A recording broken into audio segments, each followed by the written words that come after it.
Good morning, class. Morning, sir. Hello, sir. Morning, sir. Good morning, sir.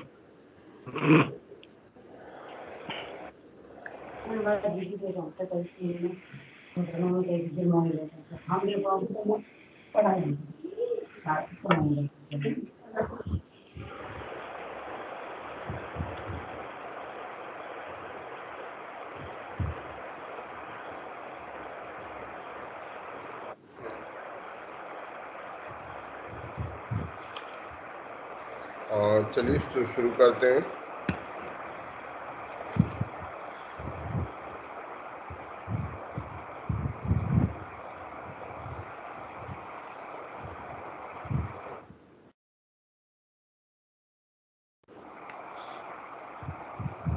हाँ, तो students हम कल चंपारण सत्याग्रह से स्टार्ट करना है।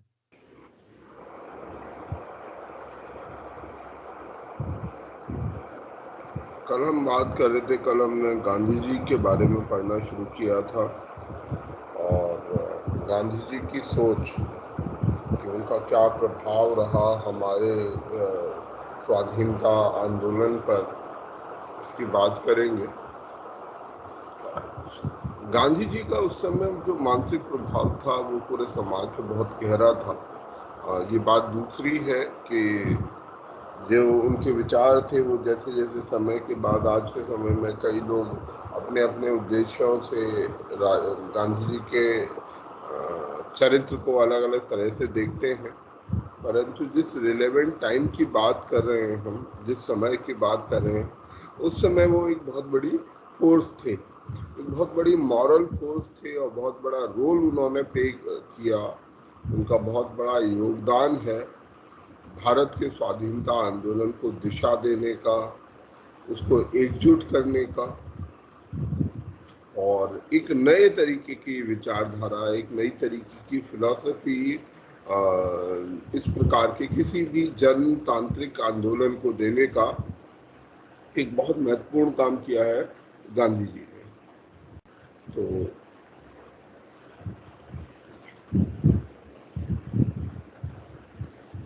सबसे महत्वपूर्ण ये है उनकी सत्याग्रह की फिलॉसफी, सत्याग्रह का सिद्धांत। ठीक है, सत्य का आग्रह, सत्य प्लस आग्रह। हम किसी बात को अपनी समझाना चाहते हैं, मनाना चाहते हैं और वो बात यदि नैतिक रूप से उचित है, सही है,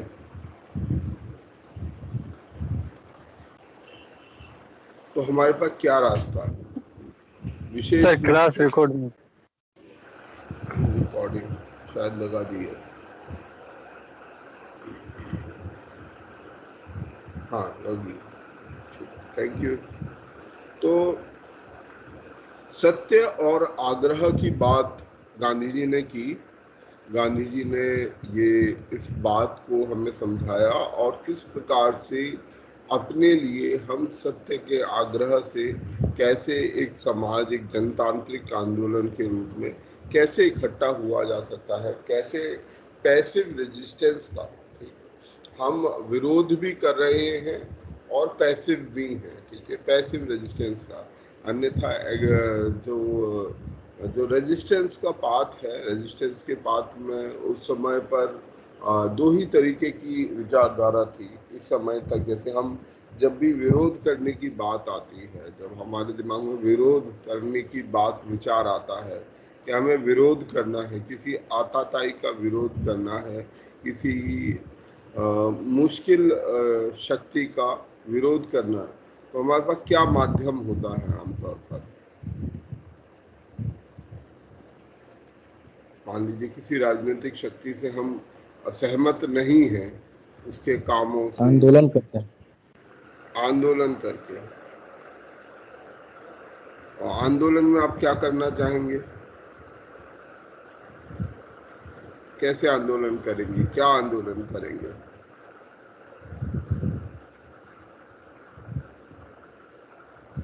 धरना देंगे सर, रोड पे बैठ के आए। धरना देंगे, ठीक है। और क्या कर सकते हैं? मान लीजिए प्रोटेस्ट करेंगे, सर प्रोटेस्ट। सर सब लोगों को विरोध, कन्वेंस ठीक है, करेंगे। विरोध कर दिया, धरना दे दिया, और क्या कर सकते हैं? सर सब लोगों को कन्वेंस करके उनको अपने साथ ला कर इसका मतलब वो करेंगे, प्रोटेस्ट करेंगे। ठीक है, ये तो सब आप मतलब इसके अलावा कोई और तरीका हो सकता है किसी का ज्ञापन विरोध कर? ज्ञापन भी दे सकते हैं।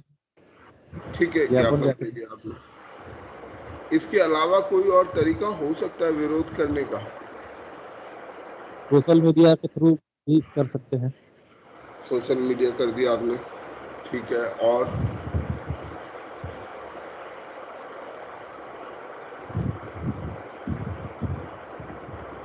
जो विरोध करने का सबसे ज्यादा, जो सबसे प्रबल इच्छा जो आती है, जो विरोध की सबसे मजबूत इच्छा जो होती है, उसमें सबसे ज्यादा सबसे पहली चीज जो सबसे सरल भी लगती है वो हिंसा लगती है। जब हमें किसी से मान लीजिए कोई वो है, तो हमारे मन में ऐसा हो सकता है कि हाँ यार, इसे किसी हिंसात्मक तरीके से इसे गोली मार दें। हम लोग बहुत बार ऐसा सोचते हैं, यार इसे गोली मार दें, या हिंसा के किसी और तरीके से माध्यम को इस्तेमाल किया जाए। विरोध का हम जब भी विचार करते हैं या आंदोलन का विचार करते हैं, तो गांधी जी के होने से पहले जब भी किसी का विरोध, किसी भी आताताई राजा का, किसी भी ऐसी शक्ति का विरोध करने की लोग जिससे परेशान हो, तो लोग ज़्यादातर हिंसा का ही साधन इस्तेमाल करते थे। परंतु ये बहुत बड़ा चेंज गांधी जी के बाद जन आंदोलनों में आया कि उन्होंने जन आंदोलन को एक नई तरीके की सोच दी कि अहिंसात्मक तरीकों से भी विरोध किया जा सकता है।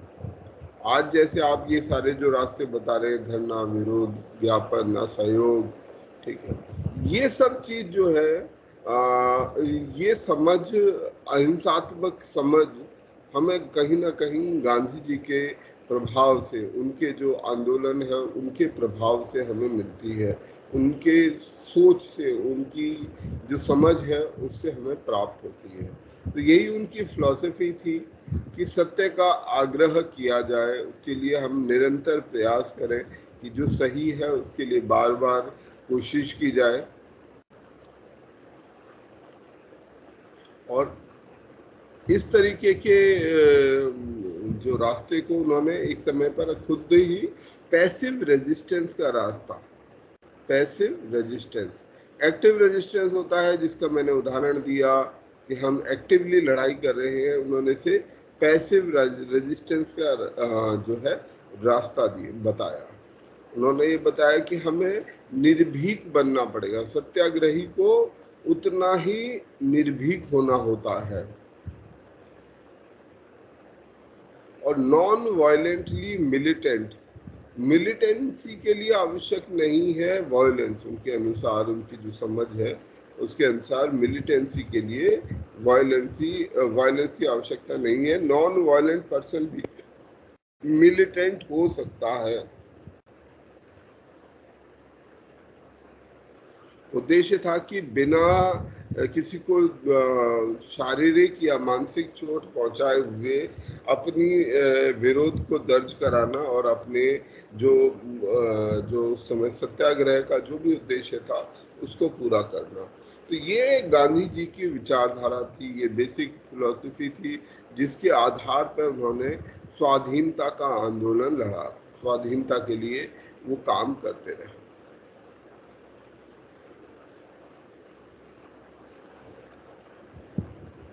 गांधी जी की विशेषता थी उनकी मास अपील, और लोगों के साथ, किसानों के साथ, ऐसे तबकों के साथ जुड़ जाने की जो उनकी शक्ति थी, जो आम जन के साथ जुड़ने की उनकी कैपेबिलिटी थी, उसने उनको एक मास लीडर, एक जनमानस का नेता बना दिया।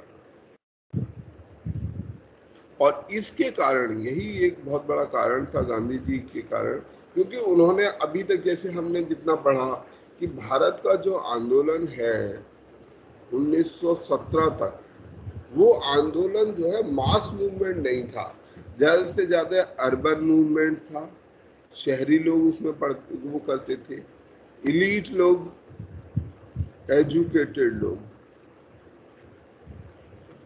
अब उस समय पर एजुकेशन भी एक प्रिविलेज था, आज भी है वैसे तो, ठीक है, पर उस समय तो एजुकेशन लिटरली एक प्रिविलेज था। पढ़ा लिखा होना केवल जो अच्छे पैसे वाले रईस लोग थे उन्हीं के लिए संभव होता था। एक किसान के लिए, मजदूर के लिए, किसी भी वंचित के लिए संभव नहीं था कि वो पढ़ाई कर सके, वो अपनी एजुकेशन को पूरा कर सके। तो अब तक 1917 तक ये आंदोलन ऐसा ही था, परंतु गांधी जी ने अपने प्रयासों से, अपनी जो कुशलता थी लोगों के साथ कनेक्ट होने की, उन्होंने इस आंदोलन की शक्ल बदली। और यहाँ से जो जनमानस, विशेष रूप से गांव के किसान हैं, गांव के आम जन हैं, जो आज तक इस जन आंदोलन का हिस्सा नहीं थे, जो इस आंदोलन का हिस्सा नहीं थे, वो उसका महत्व नहीं समझते थे कि राष्ट्र का जो नेशनल स्ट्रगल है वो क्या है, स्वाधीनता संग्राम क्या है। जैसे हमने हमेशा पढ़ा कि हमारे गांव के लोग जो राजनीतिक कार्यकलाप थे उनसे दूरी रहना पसंद करते थे कि ठीक है, क्या हो रहा है हमें इससे ज़्यादा परवाह करने की ज़रूरत नहीं है। हाकिम कौन है, राजा कौन है, इससे हमें कोई विशेष लाभ नहीं है, तो इसलिए वो इनसे अपने को दूर ही रखते थे। इसके अलावा भी उन्होंने कुछ ऐसी चीज़ें की जो उनको लोगों से जोड़ती हैं, जैसे कि उनका रोज चरखा काटना, ठीक है। और इससे एक बहुत महत्वपूर्ण चीज हुई कि उन्होंने जो मानव श्रम है उसको सम्मान दिलवाया। अन्यथा हम मानव श्रम को कैसे देखते हैं? फिजिकल लेबर को, हम फिजिकल लेबर को सम्मान की दृष्टि से नहीं देखते हैं, है ना। कोई मजदूर है, हम मजदूर का काम मतलब शायद मजदूर को ठीक पैसे भी मिल जाए, पर हम मजदूर के काम को बहुत सम्मान से नहीं देखते हैं। जितने भी श्रम के काम हैं, जो मेहनत के काम हैं, लोग पढ़े लिखे वाले काम, वाइट कॉलर जॉब क्यों करना चाहते हैं? क्योंकि उसमें श्रम नहीं है। हम श्रम को बड़े अपमान से देखते हैं कि ये श्रमिक है, ये मजदूर है। मजदूरी करना कोई बहुत अच्छी चीज है, खाली मेहनत की बात नहीं है यहाँ पर मेहनत के अलावा भी ये बात है कि हम उस श्रम को सम्मान से नहीं देखते। यदि हम श्रम को सम्मान से देखेंगे तो हमें ये चीज नहीं लगेगी कि हम श्रम को का रिस्पेक्ट करना सीख जाएंगे, श्रम से जुड़ना सीख जाएंगे और श्रम को सम्मान से देखना सीख सकते हैं। ये चीज हमें गांधी जी ने सिखाई। सेल्फ रिलायंस, ठीक है, आत्मनिर्भर बनना, ये एक बहुत महत्वपूर्ण काम किया उन्होंने। आत्मनिर्भर बनने का जो सोच है उसे आत्मनिर्भर बनाना। आज का आदमी, सबसे बड़ी समस्या क्या है हमारी?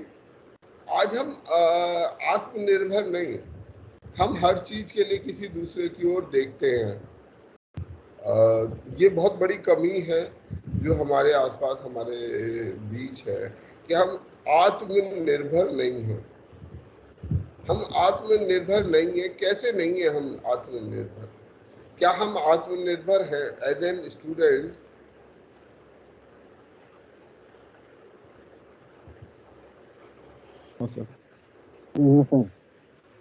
कैसे नहीं है? कैसे हमने अपनी आत्मनिर्भरता को खत्म किया?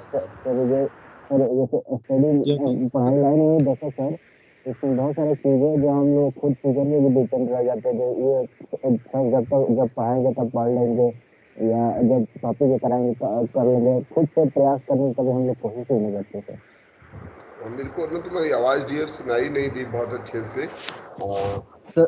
सर हाँ बोलो। तो सर हम लोग टीचर के भरोसे ज्यादातर रहते हैं, खुद की बदौलत से मेहनत कम करते हैं। टॉपिक है जो हम लोग मतलब ये कह देते हैं सर जब कराएंगे तो कर लेंगे, उससे पहले कभी हम लोग कोशिश ही नहीं करते जे पढ़ सके, जितना समझ में आए उसके बाद।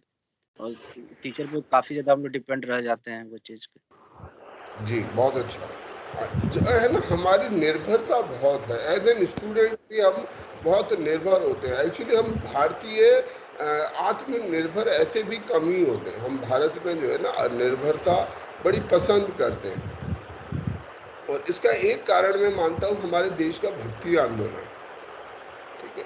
हमारे भक्ति आंदोलन जो होता है, भक्ति का जो कॉन्सेप्ट होता है, भक्त का कंसेप्ट होता है, तो भक्ति में क्या करता है आदमी, भक्ति में जो रिश्ता होता है वो मास्टर और स्लेव का होता है।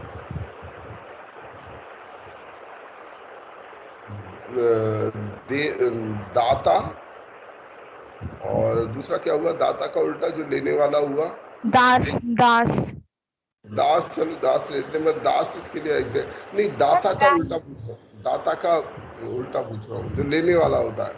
एक होता है देने वाला, भिखारी कहते हैं सर, भिखारी दाता और सर, भिखारी। ग्राही बोलते हैं। ग्राही सर। सर ग्रहण। ठीक है, चलो ठीक है, चलो। हमारी सोच में ना ये दाता वाला कंसेप्ट बहुत ज्यादा है। कोई आए और हमें देकर जाए, जैसे ईश्वर से ही शुरू करते हैं, तो ईश्वर को हम मानते हैं कि ईश्वर हमें पास करा दे, भगवान हमें ये बना दे, ऐसा ही मानते हैं ना। यही हमारी मनोकामना क्या होती है, ईश्वर से हम क्या चाहते हैं, बिना मेहनत के मिल जाए। हाँ, बिना मेहनत के ही। अन्यथा हम ईश्वर से ये नहीं कहते कि ईश्वर, अगर मान लीजिए ईश्वर है भी, मतलब अगर ईश्वर को हम माने भी, तो ईश्वर से हम ये नहीं चाहते कि भाई आप जो है हमें मेहनत करने की शक्ति दो, नहीं, हमें आईएएस बना दो, हमें फला चीज बना दो, हमें पैसे वाला बना दो। ठीक, ईश्वर, अगर ईश्वर नहीं हुआ फिर हम किससे मांगते हैं, हम अपने राजनेताओं से। हम अपनी अपेक्षाएं रखते हैं उनसे। हम ये चाहते हैं कि हमारी जितनी भी समस्या हैं, चाहे सामाजिक समस्या हो, चाहे आर्थिक समस्या हो, या कोई भी समस्या हो, जो ये हमारे राजनेता हैं ये सुलझाए। इनका काम है, हम दिन भर सुबह से शाम तक इसी विवेचना में लगे रहते हैं, इसी बात पर लड़ते रहते हैं कि हमारे नेता ये नहीं करते, हमारे नेता वो नहीं करते, हमें एम्प्लॉयमेंट नहीं मिल रहा, हमें एजुकेशन नहीं मिल रहा, हमें पैसा नहीं मिल रहा। ये एक हद तक ये भी एक प्रकार की आत्मनिर्भरता का त्याग है। जब हम चाहते हैं कि कोई बाहरी व्यक्ति आए, कोई बाहरी व्यक्ति आए, वो हमें पढ़ा के जाए, वो हमारी नौकरियां लगवा दे, ये जो विचार है वो मुझे लगता है ये विचार हमारी इस आत्मनिर्भरता के खिलाफ जाता है, उसके विपरीत है।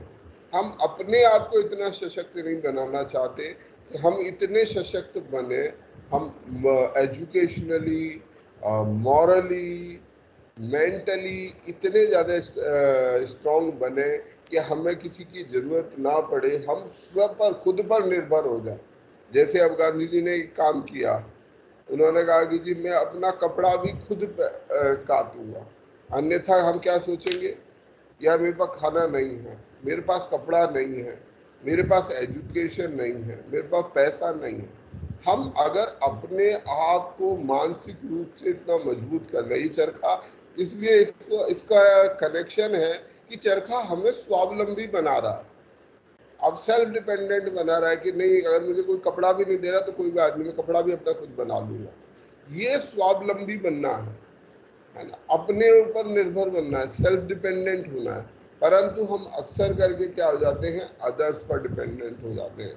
हमारे माता पिता कुछ कर दें, ईश्वर कुछ कर दे, नेता कुछ कर दे, बाहर के लोग कुछ कर दें, आईएएस ऑफिसर है ये कुछ कर दे, हमारी अपेक्षा ये रहती, हमारी अपेक्षा ये नहीं रहती कि हम खुद को इतना सशक्त बनाएं, हम एजुकेशनली इतने कॉम्पिटेंट बन जाएं कि लोग कहें कि भाई ठीक है यार, हमारा ये काम है, आप ये काम आप कर दो। आप शिक्षा के जरिए से, शिक्षा के माध्यम से, या आर्थिक रूप से ऐसे बने कि भाई आप जो है ना केवल अपने लिए जॉब ढूंढें, आप 10 और लोगों को भी नौकरी बुला के दें कि यार आप मेरे पास आ जाओ, मैं आपको काम देता हूँ, आपको मैं नौकरी दूंगा, ठीक है, मुझे जरूरत नहीं है नौकरी की, मैं आपको उल्टा नौकरी दूंगा।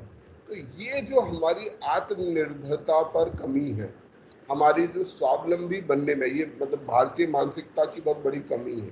भारतीय मानसिकता में हम कहीं ना कहीं, अगर हम विदेश में जाएं, ठीक है, अगर हम बाहर जाएंगे तो वहाँ उनका अपना सोशल सिस्टम है कि वो 16-17 साल के बच्चे को अलग कर देते हैं, अलग कर देते हैं, धीरे धीरे अलग करना शुरू कर देते हैं। वो छोटा छोटा कुछ पैसा कमाना शुरू कर देता है। जब बच्चा कॉलेज जाता है तो काफ़ी बच्चे अपनी फीस खुद अर्न करते हैं, जबकि वहाँ पढ़ाई काफ़ी महंगी भी है, परंतु वो अपनी फीस खुद अर्न करते हैं। यहाँ पर हमारी बहुत फीस ना होते हुए भी हम अपने माता पिता पर, स्कूल हमारे माता पिता कराएंगे, कॉलेज हमारे माता पिता कराएंगे, उसके बाद भी नौकरी लगना, कभी कभी तो बच्चे भी हो जाते हैं, फिर भी हम अपने माता पिता पर किसी न किसी पर हम निर्भर बने रहते हैं। और ये जब हम आत्मनिर्भर नहीं होते तो हमारे सबसे मुश्किल कमी होती है हमारे सेल्फ कॉन्फिडेंस की। हमारा जो आत्मविश्वास है वो बहुत कम होता है। बहुत बच्चे ऐसे होंगे, खासतौर पर लड़के ऐसे होंगे, हमारे बीच में भी होंगे, जो अच्छे खासे बड़े, मतलब अच्छे बड़े हैं, 20 साल के हैं, 25 साल के हैं, परंतु यदि मान लो किसी कारण से उनकी मम्मी ना हो, घर में कोई खाना बनाने वाला ना हो, तो शायद वो 1 कप चाय भी ना बना पाए। खाना बनाना तो बहुत दूर की बात है, 1 कप चाय नहीं बना पाएंगे। ऐसे भी लोगों को मैं जानता हूँ, हो सकता है आप में से कोई हो सकता है ना भी हो, परंतु ये हमारे देश की सच्चाई है कि ये क्या है, ये मम्मी पर निर्भरता। भाई अगर मम्मी है तो खाना कैसे बनाती है, वो घर में से वही सामान निकालेंगी और चीज़ें निकालेंगी और बना देंगी, परंतु वो सामान सब कुछ होते हुए भी हम भूखे बैठे रहेंगे, कहेंगे भाई हमारे घर में कोई आज खाना बनाने वाला नहीं है, कोई खिलाने वाला नहीं है, कोई हमें बाजार से ला दे, कोई दूसरा ला दे। ये जो आत्मनिर्भरता है, आत्मनिर्भरता का अभाव है, ये हमारे आत्मविश्वास के अभाव में तब्दील हो जाता है। हम में से बहुत लोगों को जब हम पढ़ रहे हैं तो होपलेसनेस आ जाती है। आईएएस बनते बनते बहुत बच्चों के अंदर सिर्फ और सिर्फ होपलेसनेस आएगी कि हम होपलेस हो गए हैं। ये होपलेसनेस सबसे खराब चीज है। ये होपलेसनेस क्यों आ रहा है? क्योंकि हमारे ऊपर खुद पर विश्वास नहीं है। अगर मान लीजिए हमारी नौकरी ना भी लगे तो क्या हम इतने काबिल नहीं है? अपने को इतना काबिल बनाओ कि यार आप अपना कुछ, इतने सारे आइडियाज, आज इतनी सारी चीजें आप पढ़ रहे हो, इसमें नए नए आइडियाज आप निकाल सकते हो कि यार कैसे मैं अपने लिए रोजगार खड़ा कर दूं, दूसरों के लिए रोजगार खड़ा कर दूं, और बिल्कुल संभव है ऐसा। तो यही सोच, स्वावलंबी बनने की सोच, आत्मविश्वास की सोच हमें गांधी जी ने दी। गांधी जी के जो हमारे भारत में, तो ये इसने भारत को बहुत मजबूत बनाया। अब जैसे चरखा कातने ने चाहे कुछ भी ना किया हो, पर कपड़े के प्रति उस समय पर हमारी जो विदेशी कपड़ा था उस पर बड़ी निर्भरता थी। मैनचेस्टर से जो आने वाला कपड़ा था उस पर बड़ी निर्भरता हुआ करती थी, हम निर्भर हुआ करते थे। किसी का माइक्रोफोन ऑन है, काइंडली नोट कर लीजिएगा अगर किसी का माइक्रोफोन ऑन होगा। तो जो आत्मनिर्भर बनने का प्रोसेस है उसमें हमें भारत की सोच को आत्मनिर्भर बनाने में गांधी जी का एक बड़ा योगदान रहा। और ये जो छोटे छोटे कदम थे, इन्होंने कहीं ना कहीं इस बात को लोगों के दिमाग में डाला कि हाँ, हमें आत्मनिर्भर बनना है। विदेशियों से लड़ने के लिए हमें खुद पर डिपेंडेंट होना, खुद की सोच को बड़ा करना, ये हमारा एक महत्वपूर्ण काम है। गांधी जी का जो सबसे पहला सत्याग्रह था वो था चंपारण सत्याग्रह, जो 1917 में हुआ। चंपारण सत्याग्रह।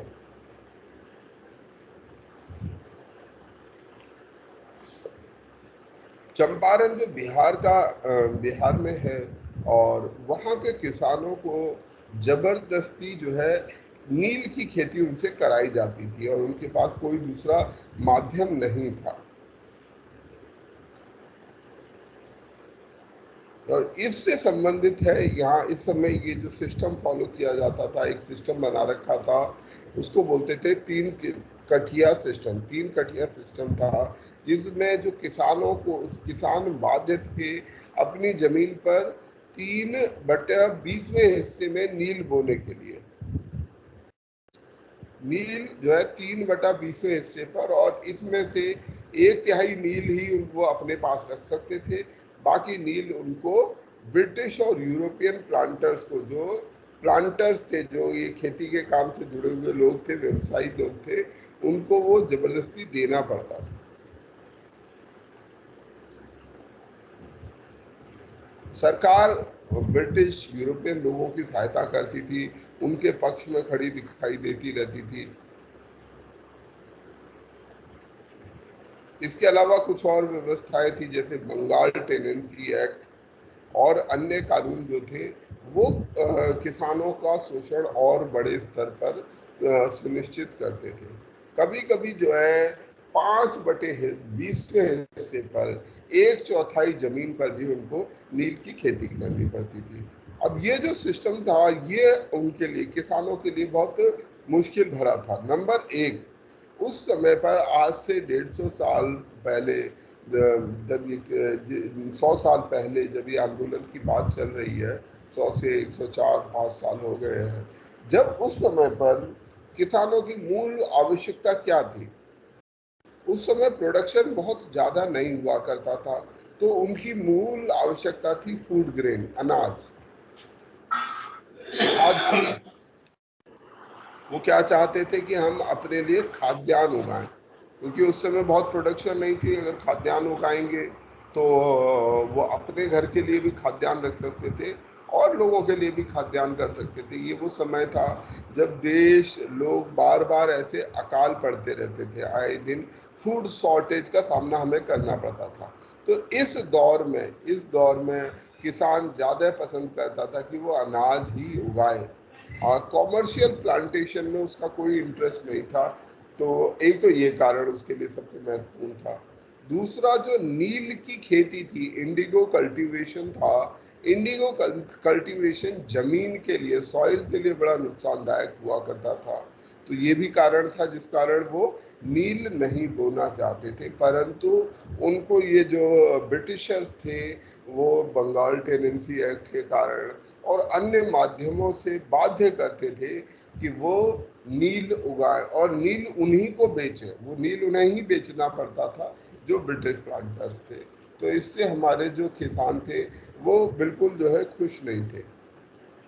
इस बात से परिचय, इस इशू से परिचय उनका कराया था गांधी जी का राजकुमार शुक्ला नाम के एक व्यक्ति ने। राजकुमार शुक्ला, जो कि खुद इंडिगो कल्टीवेटर्स थे, वो जो है गांधी जी से मिले और गांधी जी को उनके इशू के बारे में, चंपारण के बारे में बताया।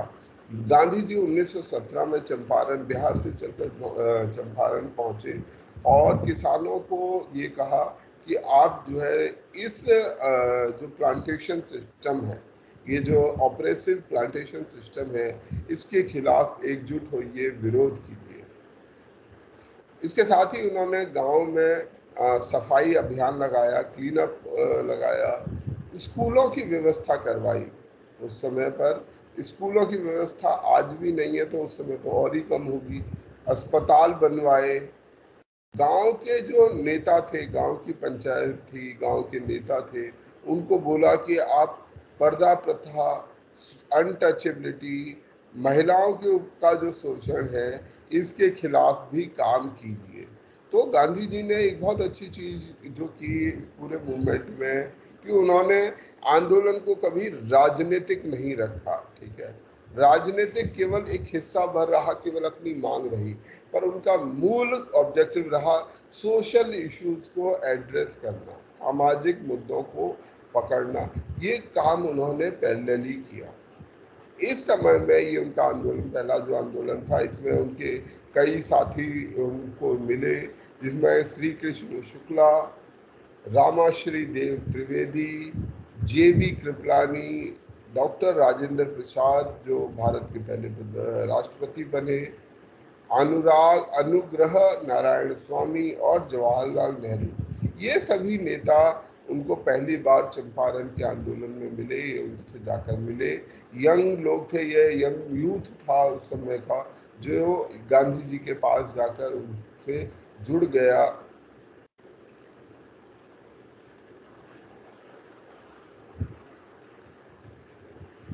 तो ये जो पहला आंदोलन हुआ, इस आंदोलन ने ब्रिटिश सरकार पर एक दबाव बनाया और अंत में ब्रिटिश गवर्नमेंट को जो है इसके लिए एक समझौता करना पड़ा।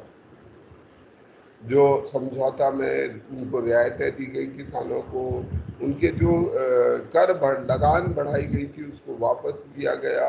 इसी समय पर गांधी जी को ये जो नाम है ये बापू नाम, ठीक है, जो बापू नाम गांधी जी को दिया गया, बापू ये नाम इसी समय पर उनको दिया गया सुभाष चंद्र बोस के द्वारा। गांधी जी को 3 नामों से हम जानते हैं, जैसे बापू नाम उनको सुभाष चंद्र बोस ने दिया, महात्मा नाम उनको रविंद्रनाथ टैगोर ने दिया, और इसके अलावा केसर-ए हिंद का टाइटल उनको ब्रिटिश गवर्नमेंट द्वारा दिया गया था।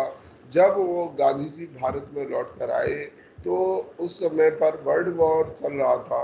उस समय पर गांधी जी ने जो बोआर वॉर्स, नहीं शायद मैं गलत हो सकता हूँ, तो बोआर वॉर्स के दौरान, not world war, Beauvoir war के दौरान गांधी जी ने एम्बुलेंस सर्विसेज, लोगों को, मरीजों को लाने ले जाने की जो सेवाएं दी, इसके कारण उनको केसर-ए-हिंद का दर्जा भी दिया था, केसर-ए-हिंद। तो ये 3 टाइटल्स हैं, और भी टाइटल्स हैं जो गांधी जी को दिए गए। तो बापू का टाइटल उनको सुभाष चंद्र बोस के द्वारा, महात्मा का टाइटल रविंद्रनाथ टैगोर द्वारा, और केसर-ए-हिंद का टाइटल उनको ब्रिटिश द्वारा दिया गया था।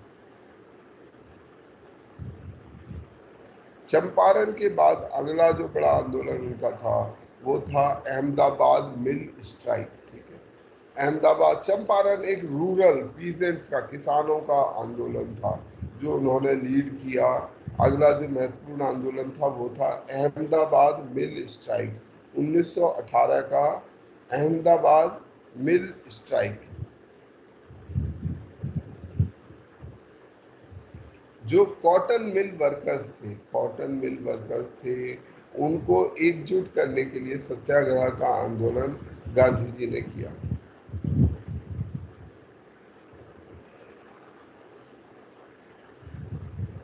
मांग थी प्लेग बोनस देने की, प्लेग के कारण जो लोग परिवार जो मुसीबतें झेल रहे थे उसमें उनको प्लेग बोनस देने की, ये जो कपड़ा मजदूर थे अहमदाबाद के, उनकी मांग थी कि हमें ये बोनस दिया जाए। गांधी जी ने इस आंदोलन इसमें इंटरवीन किया, मजदूरों को बोला कि आप स्ट्राइक पर जाएं और 35% वेतन, 35% जो वेतन है उसे बढ़ाने की मांग करने के लिए कहा। फास्ट एंड टू डेथ अनशन किया। इसी आंदोलन के दौरान में उनको अनसुईया बेन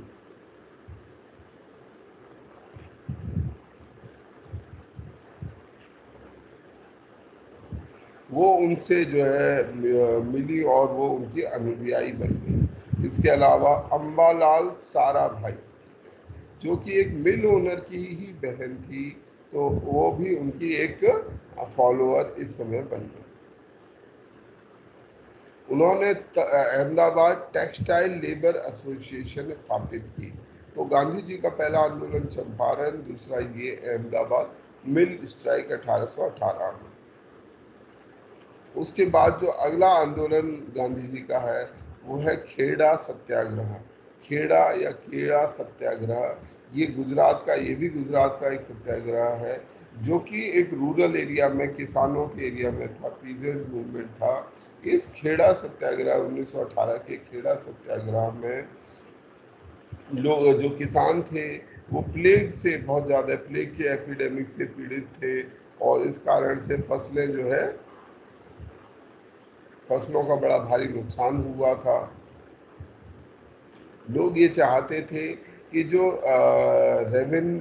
लगान लिया जाता है, किसान चाहते थे कि लगान को कम किया जाए। तो इस लगान कमी की मांग पर आधारित ये खेड़ा सत्याग्रह आयोजित किया गया गांधी जी द्वारा।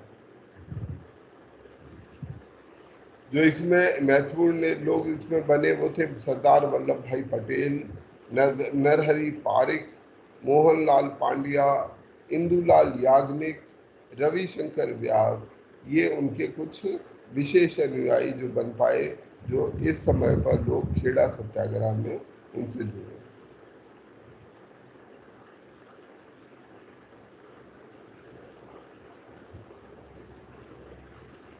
तो इसमें भी फिर अंग्रेजों ने गिव अप किया और किसानों की मांगों को माना।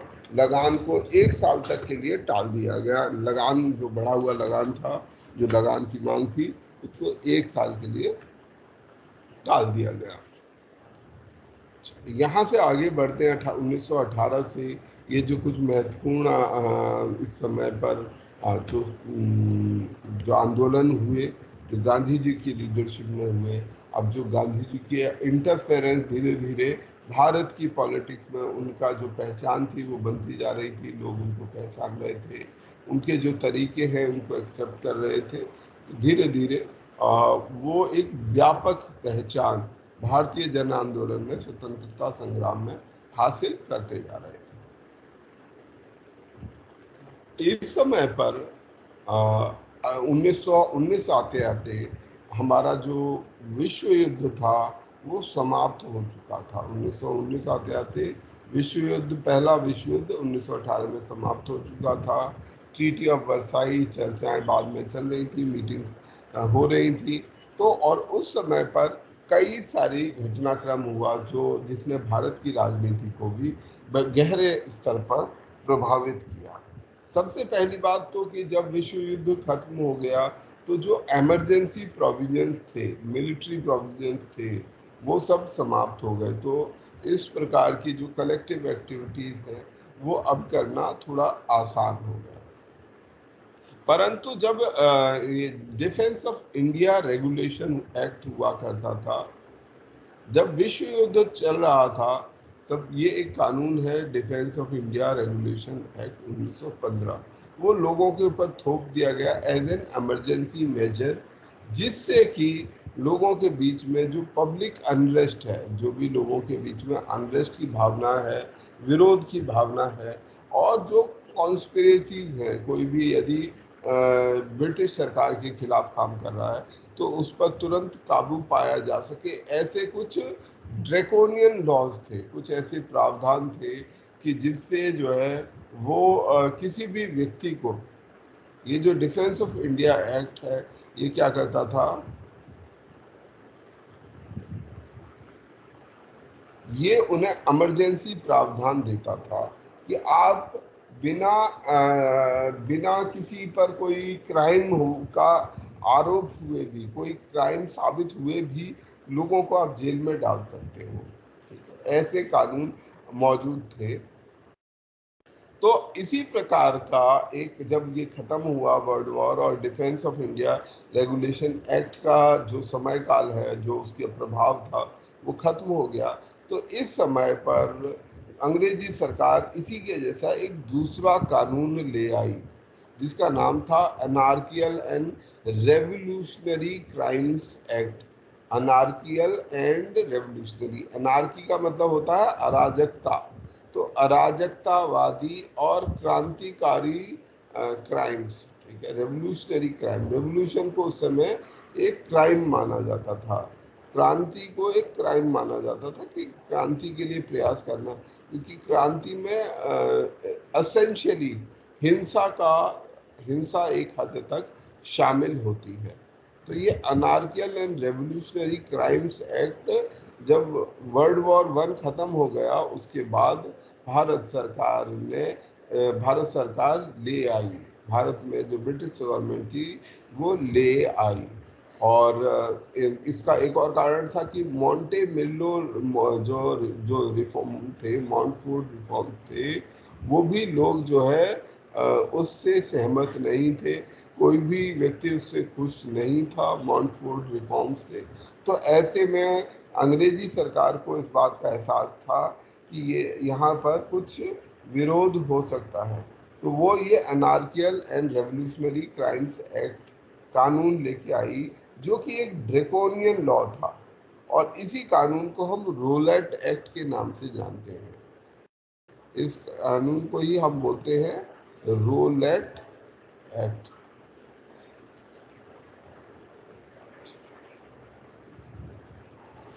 इस कानून के तहत यदि पुलिस को किसी पर आतंकवाद का शक है, यदि किसी पर आतंकवाद का शक है तो बिना कोई केस चलाए भी उसको 2 साल के लिए जेल में डाला जा सकता था।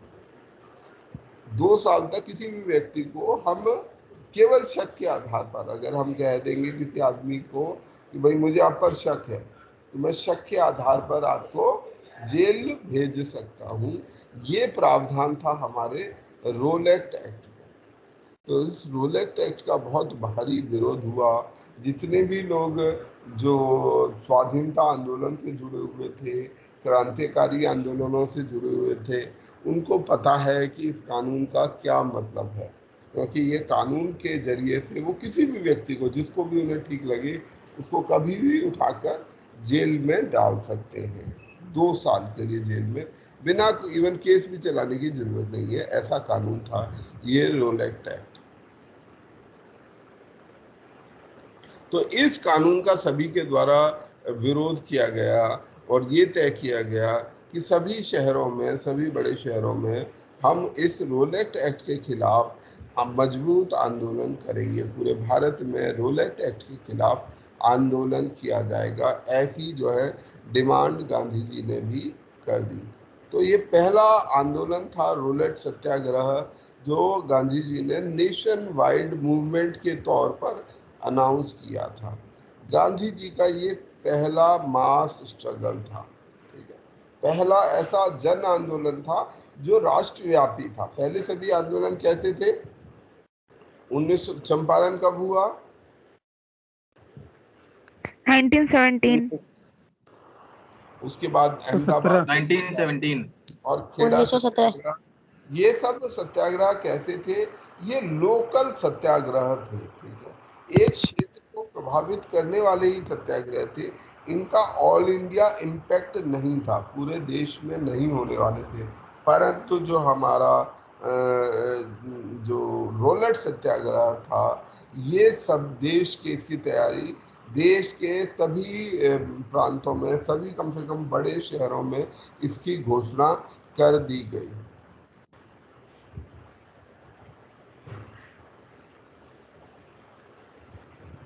जो लीडर्स थे, जो आमजन थे, धीरे धीरे उनके भीतर गांधी जी के प्रति विश्वास था। जो सफलता चंपारण में और अहमदाबाद में गांधी जी को मिली थी, उससे भी लोगों में ये विश्वास था कि हाँ, हम इनकी लीडरशिप में इस आंदोलन को मजबूती से चला सकते हैं। 6 अप्रैल 1919 के लिए इस रोलेट सत्याग्रह के अंतर्गत 6 अप्रैल 1919 में एक राष्ट्रव्यापी हड़ताल,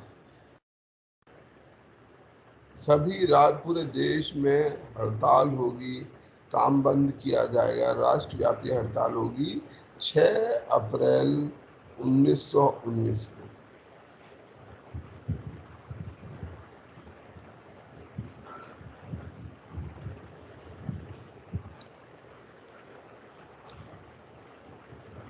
अलग अलग लोगों ने उनके जो ये जो कदम था, अंग्रेजी सरकार का कदम था, उसका विरोध किया। जिन्ना ने बोला, जो मुस्लिम लीग के लीडर थे, उन्होंने कहा कि जो सरकार का ये कदम है, ये जो कानून है, ये जो रोलेट एक्ट है, जो अनार्कियल एंड रेवोल्यूशनरी एक्टिविटीज एक्ट है, प्रिवेंशन एक्ट है, ये जो कानून है, ये अगर पीस के समय पर, आपने युद्ध के समय लगाया, ये कानून समझ आता है कि ठीक है, युद्ध में कुछ ऐसे आपातकालीन हालत होते हैं, तो अगर कोई गड़बड़ करेगा तो निश्चित रूप से कार्रवाई करने की आवश्यकता है। परंतु यदि आप पीस के समय, जब शांति है, कोई झगड़ा नहीं हो रहा है, उस समय ये कानून लेकर आते हैं, तो आपको कोई अपने आप को सिविलियन गवर्नमेंट, क्योंकि अंग्रेजी सरकार अपने आप को एक प्रोग्रेसिव गवर्नमेंट कहती थी कि हम प्रगतिशील गवर्नमेंट हैं, हम नागरिक अधिकारों के लिए काम करने वाली सरकार हैं। तो ऐसी हम सरकार हैं। परंतु जिन्ना ने कहा कि नहीं, ऐसे कानून लाने वाली सरकार प्रगतिशील और सिविलियन गवर्नमेंट नहीं हो सकती।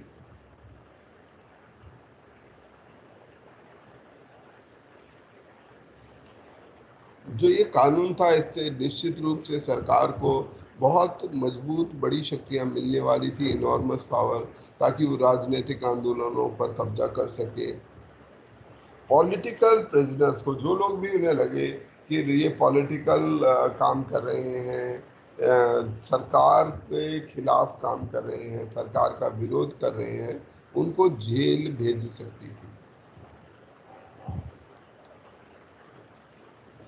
प्रथम विश्व युद्ध के दौरान जो प्रेस थी और लोग थे, डिफेंस ऑफ इंडिया रेगुलेशन के तहत काफ़ी जो है कड़ाई से इन पर लागू किया गया था इन कानून को।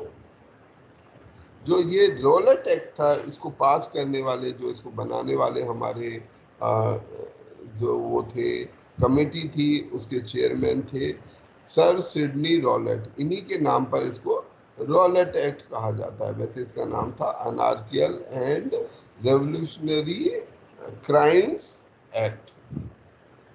इस कानून को जल्दी से जल्दी पास कर दिया गया इंपीरियल लेजिस्लेटिव काउंसिल द्वारा, जबकि सभी जितने भी भारतीय सदस्य थे, इस समय कितने सदस्य थे इंपीरियल लेजिस्लेटिव काउंसिल में? कई सारे सदस्य थे, ठीक है, जिसमें तेज बहादुर सप्रू थे, डी.ई. वाचा थे, सुरेंद्र नाथ बनर्जी थे। सभी ने, जितने भी भारतीय सदस्य थे, सभी ने इस कानून का विरोध किया था, परंतु तब भी सरकार ने इस कानून को पास कर दिया। इसी कानून के विरोध के प्रोसेस में जलियांवाला कांड हुआ, जिस जलियांवाला कांड में पंजाब के भीतर में 13 अप्रैल 1919 बैसाखी के दिन जलियांवाला बाग, जो अमृतसर में गोल्डन टेम्पल के पास एक छोटा सा पार्क है, एक बाग है, उस बाग में एक आम सभा हो रही थी। उस आम सभा को चारों तरफ से घेर कर मिस्टर डायर ने उन पर गोलियां चला दी और वो उसमें हजारों की संख्या में लोग मारे गए। तो ये जो जलियांवाला कांड था, इस जलियांवाला कांड ने इस जो गुस्सा है इसको और ज़्यादा भड़का दिया, ठीक है। और उन्हें ये समझ में आया कि जो है ये ब्रिटिश गवर्नमेंट किस तरीके के एक्शन हमारे खिलाफ ले सकती है। लोग खासतौर में पंजाब के लिए और ज़्यादा अपमानजनक ये इसलिए भी था क्योंकि पंजाब वो सूबा था, वो ऐसा प्रोविंस था जहाँ से बहुत से लोग, जैसे हमने 1857 की बात पढ़ा था कि पॉलिसीज़ को बदल दिया गया। बहुत सारे सिपाही, जो भारतीय सिपाही थे, वो पंजाब के सूबे से लिए जाते थे और ये पंजाब के सूबे बहुत बहादुरी के साथ, बहुत मेहनत के साथ इन्होंने अंग्रेज़ों के लिए वर्ल्ड वॉर में लड़ाई लड़ी, विश्व युद्ध में जो लड़ाई लड़ी उसमें अंग्रेज़ों का बहुत साथ दिया, बहुत महत्वपूर्ण भूमिका निभाई। परंतु उसी पंजाब के साथ जिस सूबे ने अंग्रेज़ों का इतना सपोर्ट किया, उन्हीं के लोगों के साथ जब ये इस तरीके का जलियांवाला बाग जैसा कांड हुआ और रॉलेट एक्ट जैसी घटना हुई, तो उसने लोगों का हौसला पूरी तरीके से तोड़ दिया। सर इसमें रॉलेट एक्ट में हाँ जी, रॉलेट एक्ट में पुलिस को क्या किसी मतलब वारंट के अधिकार, मतलब और गिरफ्तार करने का ये अधिकार भी मिला सर? वारंट का अधिकार होने के बावजूद भी, वारंट क्या होता है? What is warrant? मतलब किसी भी अगर कैदी किसी भी आदमी को गिरफ्तार करने जाते हैं तो उसका एक प्रूफ होता है सर। इस जुर्म में हम तुमको ऐसा होता है, वारंट ये होता है, रीजन नहीं रीजन बेसिकली एक डॉक्यूमेंट होता है वारंट, कि भाई देखो हमारा जो पुलिस को अरेस्ट करने का काम कौन करता है? एक साधारण सिपाही करता है। वारंट एक साधारण सिपाही करता है। अब वो सिपाही अपनी अथॉरिटीज़ को, अपने जो अधिकार हैं उसका दुरुपयोग भी कर सकता है, गलत उपयोग भी कर सकता है। तो अपने अधिकार का वो दुरुपयोग ना करे, अपने किसी को भी अरेस्ट करने का दुरुपयोग ना करे, इसके लिए उसे अपने उच्चाधिकारी को या मजिस्ट्रेट को ये बताना होता है कि भाई हम उस व्यक्ति को अरेस्ट कर रहे हैं, उसका जुर्म ये है। इस धारा में ये जुर्म है, ये बेसिक सबूत है, तो थोड़ा सा कन्विंस करना पड़ता है अपनी अथॉरिटीज को कि भाई इसके खिलाफ वारंट हमें दिया जाए। सर्च वारंट होता है, हम लोग डिपार्टमेंटली यूज़ करते हैं, तो जो सीनियर ऑफिसर होते हैं उनके पास ये अधिकार होता है, केवल वही उन वारंट को इशू कर सकते हैं। ऐसे कोई भी वारंट इशू नहीं कर सकता, कोई भी जो सबॉर्डिनेट अधिकारी है वो यूं ही जाकर किसी के घर में नहीं घुस सकता। उस चीज को रोकने के लिए वारंट होता है। बट यहाँ पर जो कानून था वो कानून था अरेस्ट वारंट। अगर आप समझते होंगे प्रिवेंटिव डिटेंशन,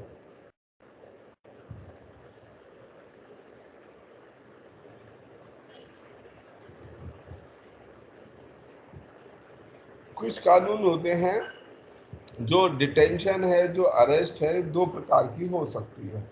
या तो हो सकती है प्रिवेंटिव डिटेंशन, या दूसरी हो सकती है पनिश करने के लिए डिटेंशन। आपको सजा मिली है, 3 साल की आपको सजा लगी है, तो 3 साल आप जेल, फिर आपको किसी को भी व्यक्ति को अपराध के अनुसार वो जेल, प्यूनिटिव डिटेंशन, इंग्लिश में शब्द है प्यूनिटिव डिटेंशन।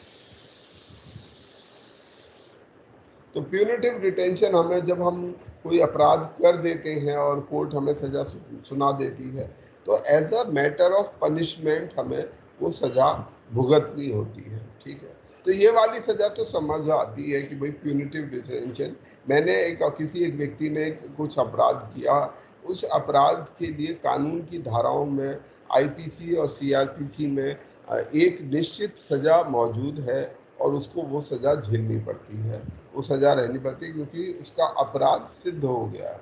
परंतु प्रिवेंटिव डिटेंशन एक डिफरेंट तरीके का डिटेंशन है, जिसमें हम किसी भी व्यक्ति को केवल शक के आधार पर गिरफ्तार कर लेते हैं। कोई भी व्यक्ति, हम बस ये कह देंगे कि भाई ये व्यक्ति लॉ एंड ऑर्डर के लिए खतरा हो सकता है। अब इसमें इशू क्या हो सकता है कि कोई भी लॉ एंड ऑर्डर के लिए खतरा है, तो प्रिवेंटिव डिटेंशन में क्या इशू है? बेसिकली हम ये सोचते हैं कि इससे पहले कि ये कोई अपराध करे, प्यूनिटिव डिटेंशन हो गया कि उसने कुछ अपराध किया है, हम उसको जेल में डाल देते हैं, अपराध सिद्ध हो गया, जेल में भेज दो। प्यूनिटिव डिटेंशन क्या हुआ? उसने अपराध किया नहीं है, पर हमें शक है कि वो अपराध कर सकता है, इसलिए हम उसे जेल में डाल देते हैं।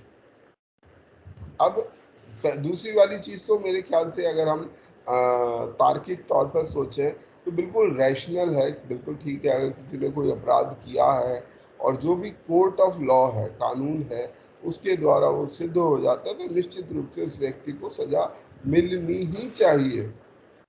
परंतु प्रिवेंटिव डिटेंशन क्या है?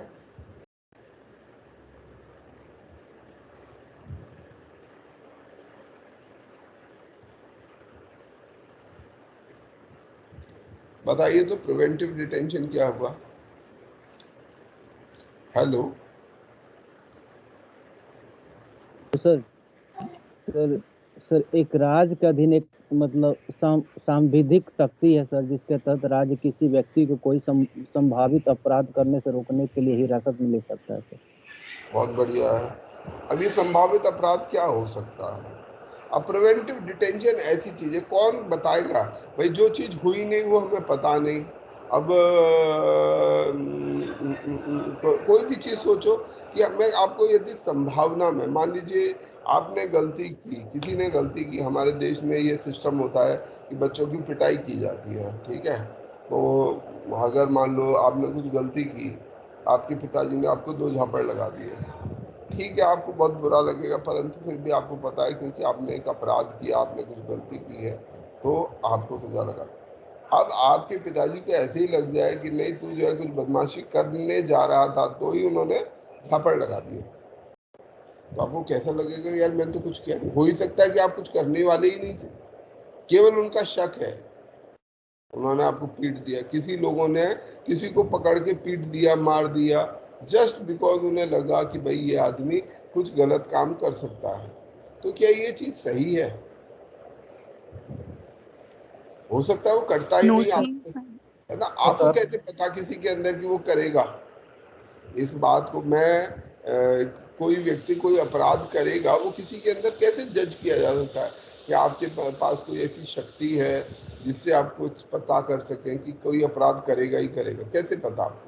और उस अपराध के लिए आप उसे सजा भी दे देते हैं जो उसने अपराध किया ही नहीं है, केवल इसलिए। अब पुलिस वाले को तो किसी के साथ कुछ भी खुन्नस हो सकती है। पुलिस से लोग क्यों डरते हैं? पुलिस से लोग इसलिए डरते हैं क्योंकि पुलिस का क्या है, उठाया कि भाई ये आदमी हमें ठीक नहीं। कल भी न्यूज में देख रहा था, एक व्यक्ति को पीट पीट के मार दिया पुलिस ने। जैसा उन पर आरोप है कि उन्होंने मिलकर गए और कि पूछताछ की, थाने ले गए, मारपीट की, मर गया। किस अपराध में मार दिया गया? मर्डर की मतलब जो कैपिटल पनिशमेंट एक तरीके से पुलिस ने दे दी उसको।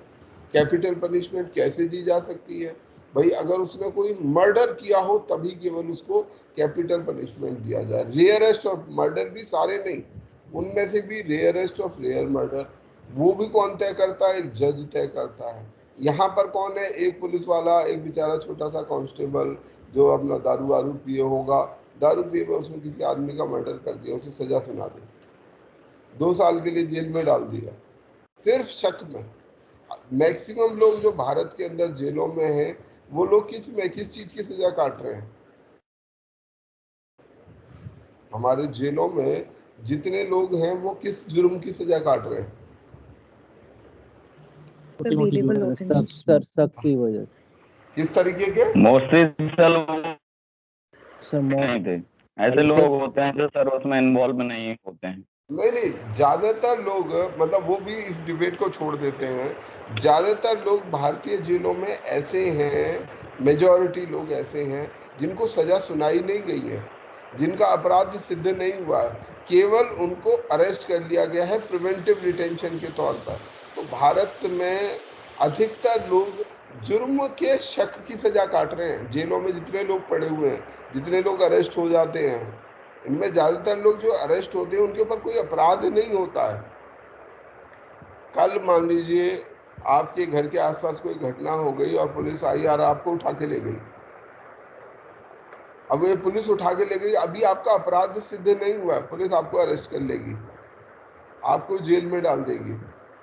सर 24 घंटे बाद मजिस्ट्रेट के पास ले जाएगी और वो आपको बेल, अगर मान लो आपको नहीं हुई तो आप गए जेल में। आपने अपराध क्या किया? सर जैसे कि कोई राइट्स होता है, तो उसमें जैसे कोई धरना वरना दे रहा हो और अचानक से लड़ाई झगड़ा करने लगे, तो उसको भी प्रिवेंटिव डिटेंशन के उसमें अंदर ये कर सब सकते हैं क्या? कुछ जितना भी पुलिस अरेस्ट करती है, ये सारा का सारा पुलिस अरेस्ट प्रिवेंटिव डिटेंशन है। ये सब कुछ प्रिवेंटिव डिटेंशन है, इसमें से कोई भी प्यूनिटिव डिटेंशन है नहीं है। प्यूनिटिव डिटेंशन का अधिकार केवल जज को होता है, कोई और प्यूनिटिवली डिटेन नहीं कर सकता। कोई बड़े से बड़ा अधिकारी, प्रधानमंत्री, राष्ट्रपति भी कहें कि भैया फला आदमी को अरेस्ट कर लो, नहीं कर सकते। But sir, जेल में isn't नहीं there a डाल limit सकते। for 3 months? हाँ जी, Sir, preventive detention में 3 months की लिमिट होती है ना UAP के अंडर? नहीं, वो यूएपीए के अंदर, वो यूएपीए में। मैं एक बहुत जनरल सी बात बता रहा हूँ। आप एक बात बताइए, जिस आदमी को पुलिस पकड़ के ले गई, अरेस्ट किया, वो क्या है? एक बहुत साधारण सवाल, मुझे इसका जवाब दीजिए। डिटेनी। एक आदमी जिसको पुलिस पकड़ ले गई, उसके ऊपर यह आरोप है, अभी आरोप है, पुलिस कभी ये नहीं कह सकती कि नहीं इसने मर्डर किया है। इस पर मर्डर का आरोप है, इस व्यक्ति ने खून किया हो सकता है, ऐसा करके हमारे पास ये सबूत है। ये आरोप साबित करने का अधिकार किसका है? जज को है सर। केवल जज को है। मोस्टली जज को है, तो वो भी जब सबूत के तक आधार पर। उसको सजा सुनाई नहीं गई, ठीक है, जब उसे सजा सुनाई जाएगी, जो कि 4 साल बाद, 5 साल बाद, 10 साल बाद, कभी उससे भी लंबे समय बाद, जब सजा सुनाई जाएगी, उसके बाद उसका प्यूनिटिव डिटेंशन शुरू होगा। उससे पहले शुरू ही नहीं हो सकता। अभी तो सिर्फ शक शुबा चल रहा है। पुलिस अपने आर्गुमेंट दे रही है, भाई ये आदमी ने मर्डर किया है, हमारे पास ये इसके सबूत है। वो आदमी अपने पक्ष में कुछ आर्ग्यूमेंट देगा कि जी मैं तो वहां था ही नहीं, मैंने ये नहीं किया, मैंने वो नहीं किया, वट। ठीक है, अब तक जब तक जज ना कहे वो सारा डिटेंशन, मेरी जितनी कानून की समझ है वो सब प्रिवेंटिव डिटेंशन है। जब हम अरेस्ट करते हैं किसी व्यक्ति को तो इसलिए अरेस्ट नहीं करते हैं कि उसने वो अपराध किया है, हम इसलिए उसे अरेस्ट करते हैं कि भाई हमें ये शक है कि जब तक जो बेल से पहले का, बेल का भी जो प्रावधान होता है, कि हमें ये शक है कि ये व्यक्ति जो एविडेंस है उनके साथ टेम्परिंग कर सकता है, जो तथ्य हैं उनके साथ छेड़छाड़ कर सकता है। केवल आपके पास एक शक होता है कि भाई मान लीजिए अगर हमने इसको छोड़ दिया तो ये जो एविडेंस है उसके साथ कुछ बदमाशी करेगा। ठीक है, वो बिल्कुल सही बात हो सकती है आपकी बात, परंतु अभी भी उसको कोई सजा मिली नहीं है, चाहे वो बड़े से बड़ा मर्डरर हो जाए, बड़े से बड़ा अपराधी हो जाए। अगर आपको लगता है कि आपको उसे सजा देनी है, आप उसके ऊपर केस चलाइए, केस की सुनवाई करिए, अपने एविडेंस रखिए, लेट जज, क्योंकि जज दारू पी के रात के 12 बजे फैसला नहीं देगा। जज सबके प्रेजेंस में सबको सुनेगा, सारे तथ्यों को सुनेगा और फिर फैसला देगा। तो उससे पहले की मेरी समझ में जो मुझे समझ आता है, जैसी कानून की मैं समझ रखता हूँ, मुझे लगता है कि सब कुछ तो प्रिवेंटिव है, प्यूनिटिव कहाँ है। तो खैर ये एक अलग मुद्दा हो सकता है। तो अंग्रेजों ने इसी प्रकार का एक कानून लेके आए कि ये जितने भी क्रांतिकारी टाइप के लोग हैं, राजनीतिक लोग हैं, यदि ये विरोध करेंगे तो पुलिस शक के आधार पर उन्हें 2 साल तक जेल डाल सकती है। जैसे आज के समय में जैसे रोलेट एक्ट है, आज के समय में यूएपीए, पोटा और ऐसे ऐसे कानून हैं। लोगों का ऐसा मानना है कि जो एंटी नेशनल एक्टिविटीज़ हैं उन्हें कंट्रोल करने के लिए हमें इस प्रकार के अधिकारों की आवश्यकता है। ठीक है, वो एक अलग विषय हो सकता है चर्चा का कि किस तरीके से हम इन एंटी नेशनल अपराधों को रोक सकते हैं। परंतु इसके साथ में ये भी ध्यान रखने की जरूरत है कि कहीं हम इन एंटी नेशनल्स के खिलाफ वो करते करते अपने इस तरीके का माहौल ना बना दें जिसमें कि हमारे जो नागरिक अधिकार हैं, जो सिविल राइट्स हैं, जो ह्यूमन राइट्स हैं, वही खत्म होने लग जाए।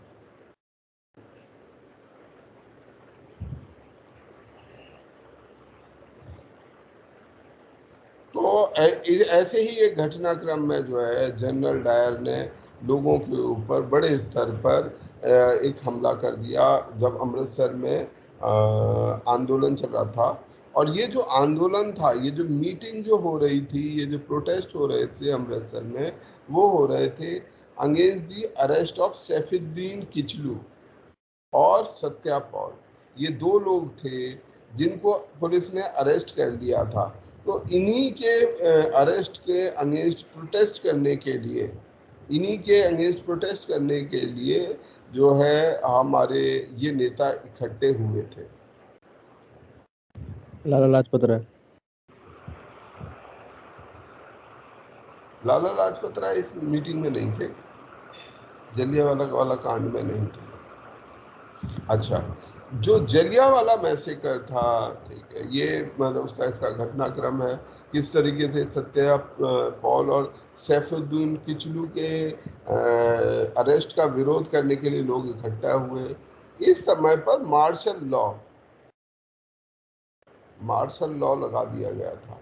मार्शल लॉ एक तरीके का डिफेंस का लॉ होता है जिसके अंदर सभी प्रकार के कानून, जो नागरिक अधिकार हैं वो बंद हो जाते हैं, मूवमेंट का अधिकार बंद हो जाता है।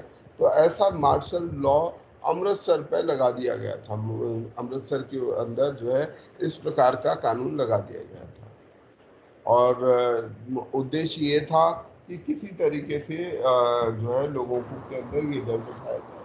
और 13 अप्रैल को बैसाखी का त्यौहार था। जो आसपास के, अमृतसर के आसपास के गांवों के लोग थे, दूर दूर के लोग, वो लोग बैसाखी के मनाने के लिए गोल्डन टेम्पल इकट्ठा हुए थे। और गोल्डन टेम्पल के ही बगल में ये गांव है, ये बाग है, जलियांवाला बाग।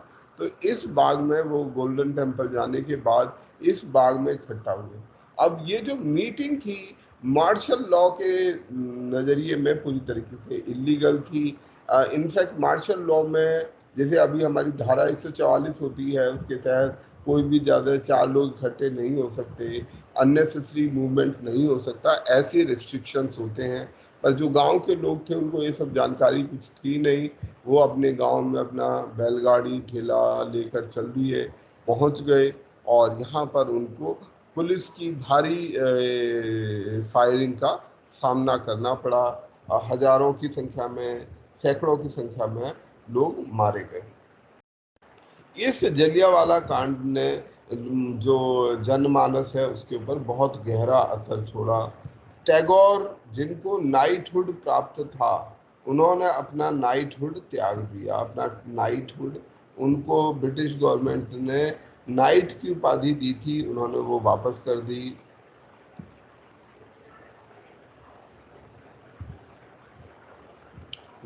ये और उसके बाद में भी और तमाम तरीके से ये घटनाक्रम और ज़्यादा तेजी से बढ़ता गया। कुछ क्षेत्रों में वायलेंस भी बढ़ा और इस वायलेंस को ध्यान में रखते हुए, जलियांवाला कांड को ध्यान में रखते हुए गांधी जी ने इस मूवमेंट को कॉल ऑफ कर दिया, वापस ले लिया। रोलेट सत्याग्रह को गांधी जी ने फिर वापस ले लिया। गांधी जी को भी 6 अप्रैल 1919 को अरेस्ट कर लिया गया था पलवल शहर से।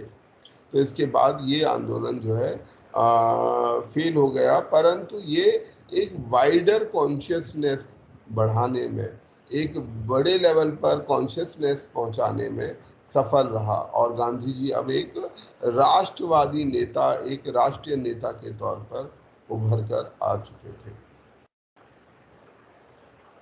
बाद में 1922 में ये जो कानून था, रोलेट एक्ट, ये सरकार ने खुद से ही वापस ले लिया था।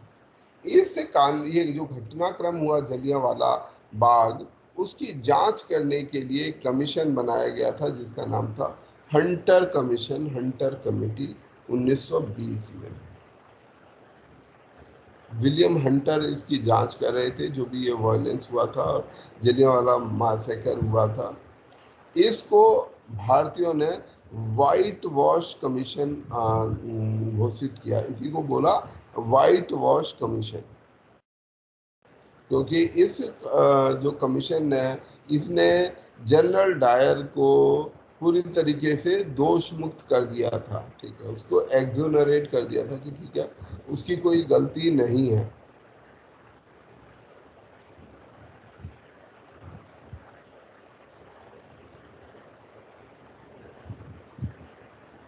उसके बाद अगला जो बड़ा घटनाक्रम है वो है खिलाफत और असहयोग आंदोलन, जो कि 1920 में 1919 में ये रोलेट सत्याग्रह शुरू होने से पहले ही खत्म हो गया। थोड़ा सा चल सका पर ज़्यादा लंबे समय तक नहीं चल पाया, विशेष रूप से जलियांवाला बाग और बाद का जो घटनाक्रम हुआ उसके कारण इस आंदोलन को वापस ले लिया। रोलेट एक्ट के बाद जो 1920 आते आते जो आंदोलन शुरू हुआ वो था खिलाफत और नॉन कोऑपरेशन मूवमेंट। इसका बैकग्राउंड ये है कि अभी तक, इससे पहले 1916 में हिंदू मुस्लिम एकता सुनिश्चित हो चुकी थी लखनऊ पैक्ट के द्वारा। जो मुस्लिम लीग और कांग्रेस थी वो एक प्लेटफॉर्म पर आ गई थी।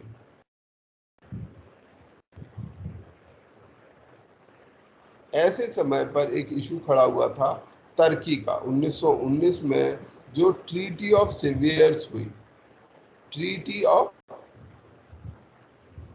सेवियर्स, ट्रीटी ऑफ सेवियर्स प्रथम विश्व युद्ध के बाद जो अलाइड नेशंस थे, जो जीते हुए देश थे, उन्होंने हारे हुए देश जिसमें जर्मनी, तुर्की शामिल थे, इन देशों पर गंभीर पेनल्टीज लगाई। तुर्की का विखंडन कर दिया गया। ऑटोमन एम्पायर हुआ करता था, उस ऑटोमन एम्पायर को बांट दिया गया, उसको खंडित कर दिया गया। अब यहाँ पर, जैसे मैंने पहले भी कहा था, यहाँ पर जो रूल होता था तुर्की में, वहाँ पर शासन होता था खलीफा का या कैलिफ का। इंग्लिश में हम कैलिफ बोलते हैं, हिंदी में हम उसे खलीफा बोलते हैं। और खलीफा की जो है एक बड़ी हैसियत है मुस्लिम समुदाय, मुस्लिम धर्म के अंदर में। वो सभी उनको अपना धार्मिक गुरु, धार्मिक राजा के तौर पर मानते हैं।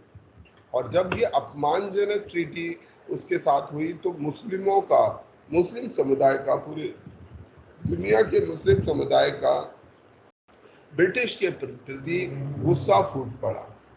इसके अलावा ट्रीटी ऑफ सेवियर्स के अलावा रोलेट एक्ट और उसके बाद का जो जलियांवाला कांड था, उसने भी कहीं ना कहीं लोग, जो सरकार की जो नीयत है कि सरकार किसी भी तरीके से दयालु सरकार नहीं है, जैसा सरकार दिखने की कोशिश करती थी अंग्रेजी सरकार कि हम लोगों का भला करने के लिए आए हैं, वैसी सरकार नहीं है।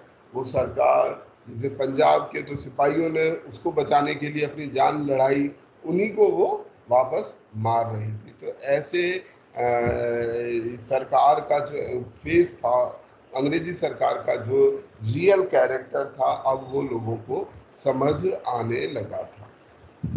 तो Rowlatt Act, treaty of Sevres, Jallianwala massacre, Hindu Muslim unity, Lucknow pact, ये सब कुछ महत्वपूर्ण बैकग्राउंड है। इसके बाद हंटर कमीशन भी एक कारण बना कि हंटर कमीशन ने जो है पूरी तरह से जब डायर को एक्सोनरेट कर दिया, कोई सजा नहीं दी। लोगों को ये उम्मीद थी कि जब इतने सारे लोगों को मारा गया है तो इसको कुछ ना कुछ सजा मिलनी चाहिए, परंतु ऐसा कुछ नहीं हुआ। तो ये भी उनके लिए एक बड़ा निराशा का काम हुआ। इसके अलावा जो मॉन्टेग्यू चेम्सफोर्ड रिफॉर्म्स थे वो ऑलरेडी फेल हो चुके थे और अभी कोई जो है बड़े स्तर पर आंदोलन हो भी नहीं रहा था। रोलेट सत्याग्रह हुआ भी था, परंतु वो भी शहरों तक ही सीमित रहा था। इसी सारी बैकग्राउंड में गांधी जी ने इस बात को समझा कि हमें जो है और ज़्यादा बड़े आंदोलन की ज़रूरत है। यदि हमें अंग्रेज़ों से लड़ना है, देश को अपने अधिकारों के लिए लड़ना है, तो और बड़े वृहद मूवमेंट की आवश्यकता होगी। और ऐसा कोई भी आंदोलन हिंदू मुस्लिम यूनिटी के बिना संभव नहीं है। यदि पूरा समाज, क्योंकि उस समय पर 1/3 से ज़्यादा आबादी मुस्लिम आबादी थी, भारत की 1/3 से ज़्यादा आबादी मुस्लिम आबादी हुआ करती थी, तो उनको ये पता था कि यदि हम जॉइंट मूवमेंट नहीं करेंगे, दोनों समुदाय नहीं भाग लेंगे, तो अंग्रेज उनको बांटने में सफल हो जाएंगे। तो इसी बैकग्राउंड में उन्होंने ये जो खिलाफत का इशू था, इसको लेना स्वीकार किया। जैसा मैंने अभी आप लोगों को कहा कि ऑटोमन एम्पायर जो कैलिफ होता था, वो पूरे इस्लामिक वर्ल्ड का एक लीडर होता था। ट्रीटी ऑफ सेवियर्स ने उसको हटा दिया और उसकी जगह पे एक पपेट सुल्तान लगा दिया, परंतु बाद में तुर्की में ये मुस्तफ़ा कमाल अतातुर्क, ठीक है, he was a competent leader, Mustafa Kemal Ataturk. तो इन्होंने जिसको अंग्रेजों ने बिठाया था उनको रिप्लेस कर दिया इन्होंने मुस्तफ़ा कमाल अतातुर्क ने। और इस कारण भी कहीं ना कहीं बाद में जो ये कैलिफ जो खिलाफत आंदोलन है, जब वहाँ का मुद्दा अपने आप ही सुलझ गया, तो इसके बाद में वो आंदोलन जो खिलाफत आंदोलन था वो अपने आप फिर कमज़ोर भी पड़ गया था। वो बाद की बात है, उसे बाद में करेंगे। तो जो खिलाफत आंदोलन की शुरुआत कैसे हुई, ये दोनों आंदोलन अलग अलग शुरू हुए, खिलाफत आंदोलन और असहयोग आंदोलन, परंतु लगभग एक ही साथ जुड़कर हुए। तो कई बार ये एक जैसे लगते हैं, पर दो अलग अलग आंदोलन।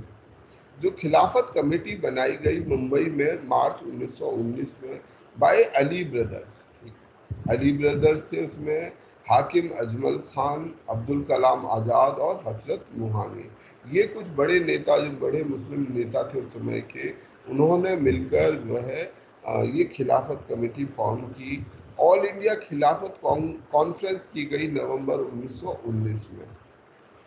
इस आंदोलन में बहुत बड़ी भूमिका निभाई थी मोहम्मद अली और शौकत अली ने, और इन्होंने साथ साथ अली ब्रदर्स ने महात्मा गांधी जी के साथ भी अपनी चर्चा करना शुरू किया।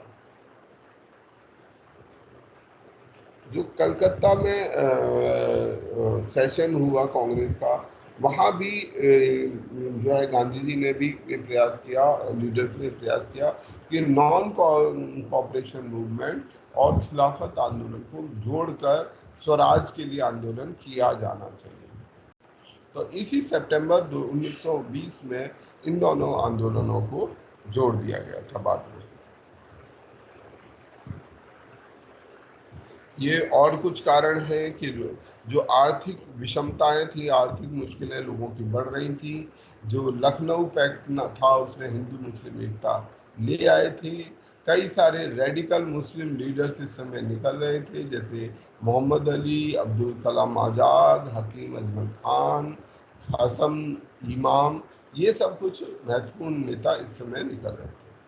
और दूसरी तरफ नॉन कोऑपरेशन मूवमेंट था।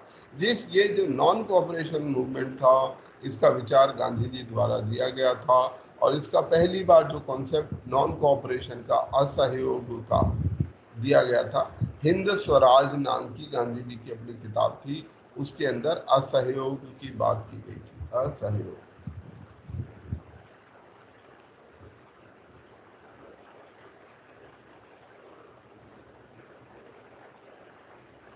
गांधी जी ने यहाँ पर ये समझाने की कोशिश की थी असहयोग की फिलॉसफी में कि यदि जो जनता है, जो आम जन है, वो अंग्रेजी शासन का साथ ना दे, कोऑपरेट करना बंद कर दे, तो ये अंग्रेजी शासन 1 साल भी नहीं चल पाएगा। 1 साल के भीतर जो है ढह जाएगा, कोलैप्स कर जाएगा, और हमें स्वराज्य मिल जाएगा। जो गांधी जी को और ज़्यादा बढ़ावा मिला, जो पुराने जो उनके आंदोलन थे, चाहे रोलेट सत्याग्रह, चंपारण सत्याग्रह थे, उनमें जो सफलता मिली, तो उन्हें इस बात का भरोसा था कि यदि हम असहयोग आंदोलन चलाएंगे तो हम अंग्रेजों को मुश्किल में डाल देंगे, और अंग्रेजों को बाध्य होना पड़ेगा हमें आज़ादी या स्वराज्य देने के लिए। होता क्या है असहयोग का मतलब? व्हाट इज जिसमें हम असहयोग? सहयोग न कर सकें, हमारा कोई सहयोग नहीं है। करना मतलब कोऑपरेट नहीं करना। कैसे? जैसे जो भी सर मतलब ब्रिटिश के द्वारा उनका सामान यूज नहीं करेंगे और न करना, सहयोग न करना। देखो, कोई भी गवर्नमेंट, कोई हर भी राजा, चीजों से बाइकाट कर। हाँ, इस बात को हमें समझना चाहिए, कोई भी आदमी हम पर शासन करता है तो केवल हमारी सहमति से ही कर पाता है। यदि हम सहमत ना हो तो वो शासन करना उसका संभव नहीं है। हम जब उसे स्वीकार करते हैं, उस राजा को, तभी वो हम पर शासन कर पाता है। हम उसके राज को मानते हैं, उसके द्वारा दिए गए नियमों का पालन करते हैं, उसको टैक्स देते हैं, उसके चीज़ों को लेते हैं, तो तभी वो शासन चल पाता है। इस बात को गांधी जी ने समझा, और ये बात कही कि यदि आम जन उनका विरोध करने लगे, उसका साथ सहयोग करना बंद कर दे, जैसे हर शासन की, राज्य की कुछ बेसिक चीज़ें होती हैं, अगर वो उनके खिलाफ चले जाए तो ये संभव नहीं है कि वो अपने शासन को कंटिन्यू कर सके। तो असहयोग की इसी नीति को गांधी जी ने देश भर में लागू करने की कोशिश की कि हम जो है इसको लागू करेंगे। और साथ के साथ उन्होंने जो खिलाफत आंदोलन था, उसमें भी एक मौका देखा। लोगों में काफ़ी गुस्सा था, नाराज़गी थी। जलियांवाला कांड अभी कुछ समय पहले की बात है। तो इन सब घटनाक्रमों ने, खिलाफत आंदोलन, जलियांवाला बाग कांड, विश्व युद्ध के बाद के जो हालात पैदा हुए, आर्थिक विषमताएं बढ़ी, मॉन्टफोर्ड रिफॉर्म्स फेल हो चुके थे, इन सब कारणों ने जो है नॉन कोऑपरेशन मूवमेंट को हमारे उसमें जमीन, असहयोग आंदोलन को एक जमीन प्रदान की। गांधी जी का प्रस्ताव था कि ये आंदोलन धीरे धीरे करके एक एक चरणबद्ध तरीके से शुरू होगा। पहले चरण में जैसे हमें क्या क्या करना है इसमें, कि नंबर 1, जो टाइटल्स हैं, जो पदवियां दी गई हैं, वो त्याग दिए जाएं। जो सिविल सर्विसेज हैं उसका त्याग किया जाए, उनका बहिष्कार किया जाए। आर्मी, पुलिस, कोर्ट और legislative council, school, foreign goods, इन सब का जो है बहिष्कार किया जाए। हम सिविल सर्विसेज में ना जाएं, आर्मी में ना जाएं, पुलिस में ना जाएं, कोर्ट का इस्तेमाल ना करें, लेजिस्लेटिव काउंसिल्स में ना जाएं, स्कूल कॉलेज का इस्तेमाल ना करें और विदेशी वस्तुओं का बहिष्कार करें। तो ये हमारे ऊपर शासन करना जो है किसी के लिए भी संभव नहीं होगा।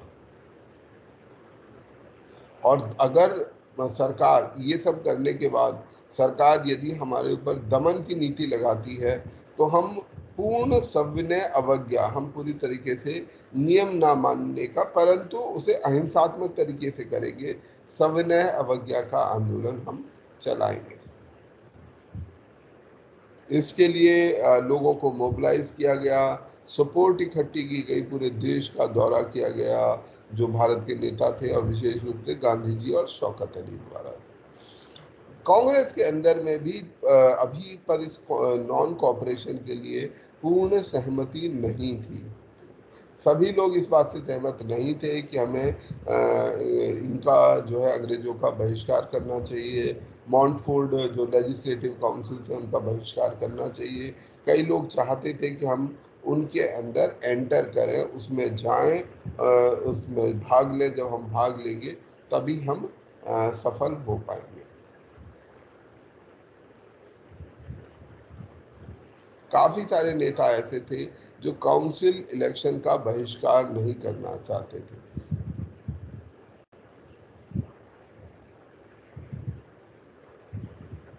इस नेता में नॉन कॉपरेशन मूवमेंट में जो प्रमुख भूमिका निभाने वाले लोग थे, महात्मा गांधी के अलावा बाल गंगाधर तिलक, बिपिन चंद्र पाल और ये गांधी जी इसमें भूमिका निभा रहे थे।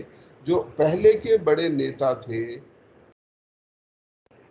वो इस विचार से सहमत नहीं थे।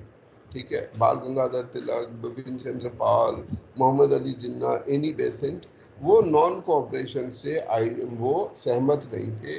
परंतु जो यंगर जनरेशन थे, जो नई जनरेशन थी, वो गांधी जी के साथ थी। वो समझती थी कि हाँ ये तरीका अच्छा है, इससे हम देश की आज़ादी का, स्वराज्य का रास्ता सुनिश्चित कर सकते हैं।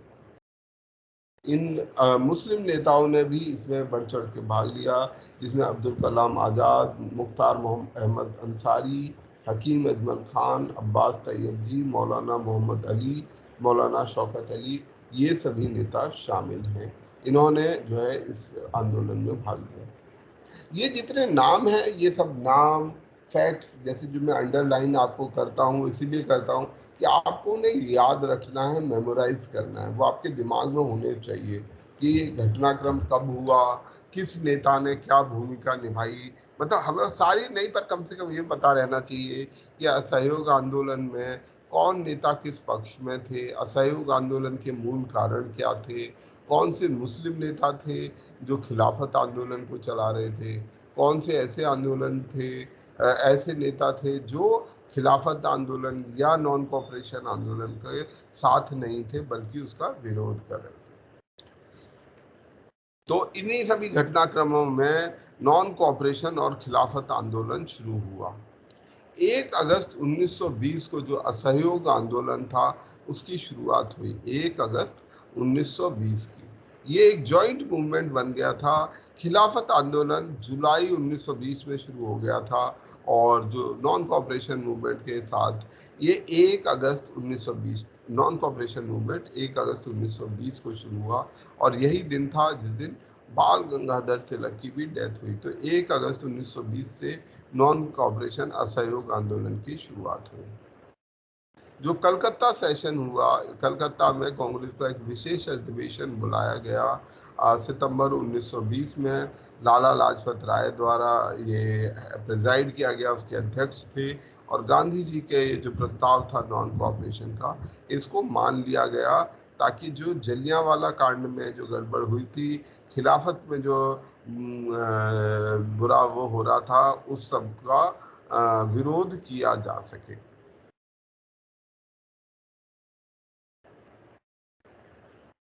उसके बाद नागपुर सेशन में दिसंबर 1920 में ही नागपुर अधिवेशन हुआ जिस नागपुर अधिवेशन में ये जो नॉन कोऑपरेशन मूवमेंट है इसको स्वीकार किया गया कि हाँ ठीक है, अब हम इसे लेकर आगे बढ़ेंगे।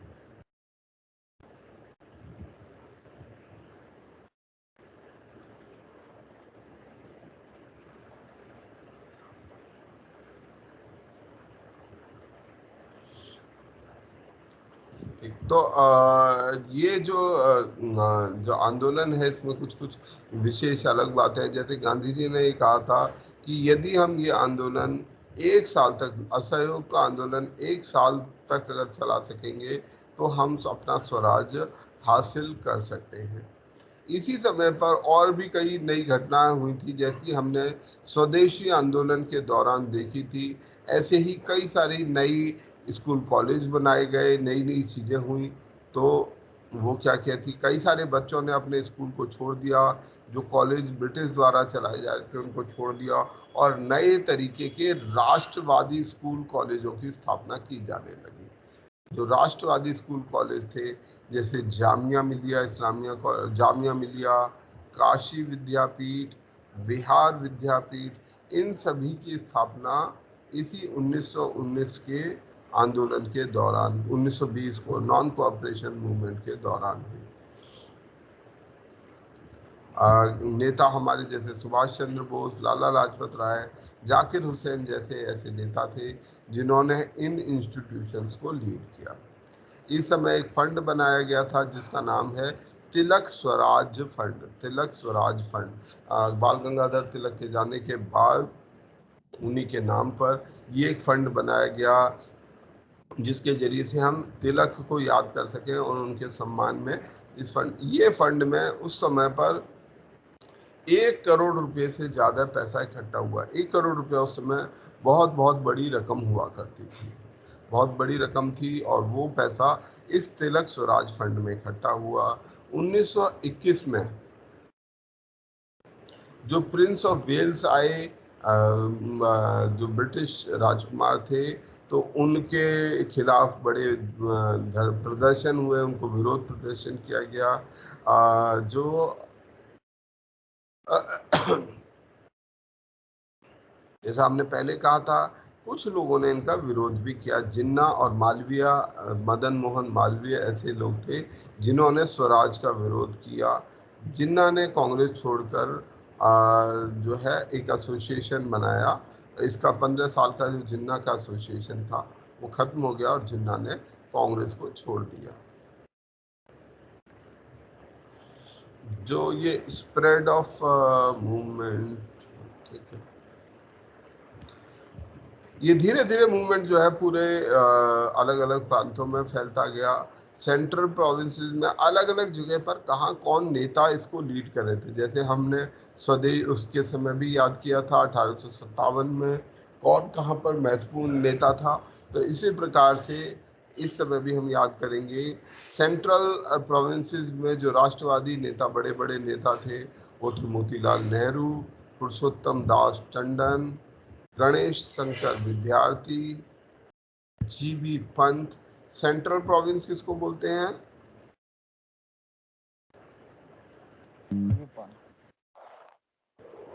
मध्य प्रदेश। मध्य प्रदेश। उत्तर प्रदेश को क्या बोलते थे उस समय पर? United province. कितने प्रोविंसेस होते थे? 8। 4 ना 8, 4 नहीं होते थे। ब्रिटिश इंडिया में इस समय पर 8 प्रोविंसेस थे, ठीक है। तो 8 सूबे हुआ करते थे, उनमें यूनाइटेड प्रोविंस, सेंट्रल प्रोविंस, और मतलब जैसे हम मध्य प्रदेश ना देखें, उनका एरिया काफ़ी बड़ा होगा। जैसे बिहार, बंगाल वाला प्रोविंस था, उसका बहुत बड़ा क्षेत्र था। यूपी का भी बड़ा क्षेत्र था। तो इस तरीके के जो क्षेत्र थे वो उनका फैलाव कहीं ज़्यादा। तो ऐसे 8 प्रोविंसेस हुआ करते थे। तो सेंट्रल प्रोविंसेस में जहाँ मध्य प्रदेश और आसपास के इलाके हैं वहाँ पर ये लोग लीड कर रहे थे। गणेश शंकर विद्यार्थी, जीबी पंत, लाल बहादुर शास्त्री। पंजाब में थे लाला लाजपत राय। अवध में थे बाबा रामचंद्र। जो असम के चाय बागान थे वहाँ भी इस आंदोलन ने अपना गहरा प्रभाव छोड़ा। और कई जगह पर नॉन रेवेन्यू पेमेंट मूवमेंट शुरू हुआ, नॉन रेवेन्यू पेमेंट मूवमेंट, ठीक है, कि हम जो है टैक्स नहीं देंगे, टैक्स ना देने का आंदोलन भी शुरू हुआ। आंध्र प्रदेश में टी प्रकाशम और पत्ता भाई रमैया, इन्होंने इस आंदोलन को लीड किया। इसके बाद हम कल से यहाँ से आगे बढ़ेंगे, कैसे कैसे ये नॉन कॉपरेशन मूवमेंट शहरों में, छोटे छोटे टाउन्स में पहुंचा, कैसे ग्रामीण क्षेत्रों में पहुंचा, फिर नॉन कॉपरेशन मूवमेंट असहयोग आंदोलन कैसे कैसे धीरे धीरे खत्म हुआ, और इससे क्या हासिल हुआ, क्या इस नॉन कॉपरेशन मूवमेंट के फेलियर्स हुए। तो ये नॉन कॉपरेशन मूवमेंट, बाद में स्वराज पार्टी, और ये सब हम कल क्लास में चर्चा करेंगे, ठीक है। तो यहाँ आप लोग थोड़ा सा ध्यान से फैक्चुअल इंफॉर्मेशन को नोट करते जाइए, पढ़ते जाइए, क्लास के बाद भी थोड़ा सा रिवाइज करिए, एक एक नाम आपको याद रहना चाहिए, क्या क्या घटनाक्रम हुआ, बेसिक क्रोनोलॉजी पता रहनी चाहिए, और क्या कौन लोग उसके महत्वपूर्ण कारक थे, उनके नाम याद रहने चाहिए, ठीक है। तो ये कुछ चीजें आपको करनी, और अपनी मेहनत को अच्छी तरीके से कीजिए। जो मैंने कल आपको असाइनमेंट बोला था, वो असाइनमेंट ध्यान रखिए, ठीक है। चलिए, हाँ, कोई कुछ कहना चाहता है? सर टॉपिक लिखवाना था सर असाइनमेंट से रिगार्डिंग। मैंने आपको एक ओपन टॉपिक दिया है, आप बस मुझे विमेन पर, महिलाओं पर, महिलाओं के अधिकारों से संबंधित किसी भी विषय पर कुछ भी लिखकर भेजिए, ठीक है। सर वो तारीख 20 तारीख, ये याद रखिएगा, 20 तारीख तक आपको भेजना है, 20 अक्टूबर। सर वो तो हो गया सर, लेकिन वो आप बोले थे ना टॉपिक पे आप काम करना चाहते हो, वो लिखवा दीजिएगा। काम कौन सा? सर जो लोकतांत्रिक अधिकार है वो, यही असाइनमेंट है, यही हमारा रिसर्च है, ये हमारा रिसर्च है कि महिला अधिकारों पर हम रिसर्च करेंगे अगले कुछ दिन में, और जो बेस्ट एंट्रीज होंगी उन्हें हम पब्लिश करेंगे। तो सर वो हम कर दिए सर, वो आपको बताना था इस चीज पे हम लिख रहे हैं, ताकि और कोई उस पर ना लिख पाए। अच्छा, वो एक लिस्ट बनाने के लिए, ठीक है, वो मैं आपको,